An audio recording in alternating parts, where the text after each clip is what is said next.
வணக்க மக்களே, சட்டமன்றம் கிடைக்கப்பட்ட மிக முக்கிய தகவல் ஒன்று வெளியாகி இருக்கிறதா? திமுகவிடம் 4 சீட் கேட்ட ஓபிஎஸ்ஆ திமுகவை இணைய சொல்லி அதிர்ச்சி கொடுத்த ஸ்டாலினா? அம்மா அதிமுகவில் ஐக்கியமாகும் ஓபிஎஸ். வாங்க வீடியோவை முன்னாக காணலாம். அதாவது தமிழகத்தில் வரக்கூடிய 2026 சட்டமன்ற தேர்தல் என்பது இன்னும் 2 மாதங்கள் மட்டுமே இருக்கும் நிலையில்தான் அனைத்து கட்சிகளுமே தங்கள் கட்சி பணிகளெல்லாம் தீவிரமாக மேற்கொண்டு வருகிறதா. அந்த வகையில்தான் தமிழகத்திலே கண்டிப்பாக இம்முறை 4 முனை போட்டி நிலவக்கூடிய சூழல் தான் நிலவிக் கொண்டிருக்கிறதா.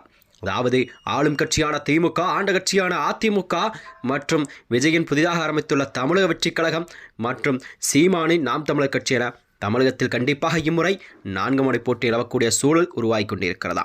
இந்த வகையில்தான் 2026 சட்டமன்ற தேர்தலை முன்னிட்டு தமிழக அரசியல் களம் மீண்டும் பரபரப்பாகியுள்ளது.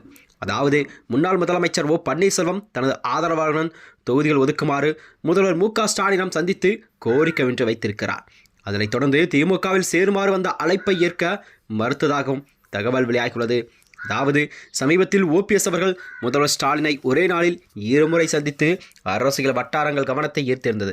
இந்த சந்திப்பு தான் தனது ஆதரவாளர்களுக்கு 2026 தேர்தலில் போட்டியிட தொகுதிகள் வழங்குமாறு அவர் கோரிக்கை ஒன்றை வைத்திருந்தார். இதனைத் தொடர்ந்துதான் அதற்கு பதிலாக திமுக சார்பிலோ போட்டியிட விரும்பினால் கண்டிப்பாக உங்களுக்கு உதயசூரியன் சின்னத்தில் போட்டியிட வேண்டும் என்று தெரிவிக்கப்பட்டதாக தகவல் வெளியாகிறது. இதுவே ஓபிஎஸ் தரப்பிலிருந்து ஒரு பெரும் அதிருப்தியை ஏற்படுத்தியிருக்கிறதா. அதாவது தனித்த அடையாளம் இல்லாமல் போட்டியிடுவது என்பது அரசியல் ரீதியாக ஏற்றுக்கொள்ள முடியாது என்ற நிலைப்பாட்டில் அவர் இருந்ததாக கூறப்படுகிறதா. அதாவது உதயசூரியன் சின்னத்தில் நீங்கள் போட்டியிட வேண்டும் என்ற நிபந்தனை காரணமாகத்தான் திமுகவில் இணைய வாய்ப்பே இல்லை ஓபிஎஸ் அவர்கள் நிராகரித்ததாக அரசியல் வட்டாரங்கள் தெரிவிக்கிறதா.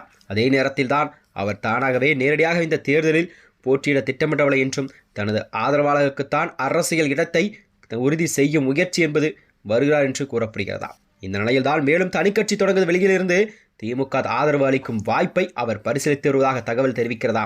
அவரது மகனுக்கு கூட அதாவது ராஜ்யசபா சீட் கோரப்பட்டதாக செய்திகள் பேசப்பட்டது. ஜெயலலிதா மறைவுக்கு பிறகு அதிமுகவில் ஏற்பட்ட இந்த அதிகார போட்டி என்பது ஓபிஎஸ் மற்றும் எடப்பாடி பழனிசாமியான மோதல்கள் மாறியது. ஆரம்பத்தில் சமரசம் ஏற்பட்டாலும் ஒற்றை தலைமை என்ற விவகாரம் பிளவுவிட்டை ஏற்படுத்தியது. இறுதியில் ஓபிஎஸ் மற்றும் அவர் ஆதரவாளர்களை கட்சியிலிருந்து நீக்கிவிட்டார் எடப்பாடி அவர்கள்.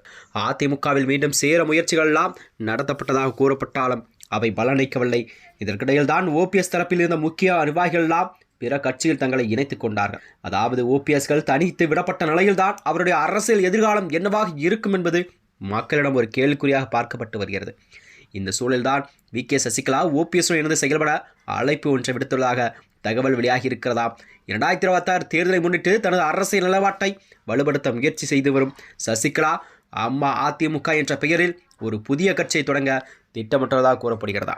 இந்த நிலையில்தான் ஓபிஎஸ் அவர்கள் அதனுடன் கட்சியில் இணைவாரா அல்லது திமுக பக்கம் அவர் கூட்டணி வைப்பாரா என்ற நிலைப்பாட்டில் தான் ஒரு கேள்விக்காக பார்க்கப்பட்டு வருகிறது. மேலும் இது போன்ற வீடியோக்களை தெரிந்து கொள்ள நமது சேனலை மறக்காமல் சப்ஸ்கிரைப் செய்து கொள்ளும். நன்றி, வணக்கம்.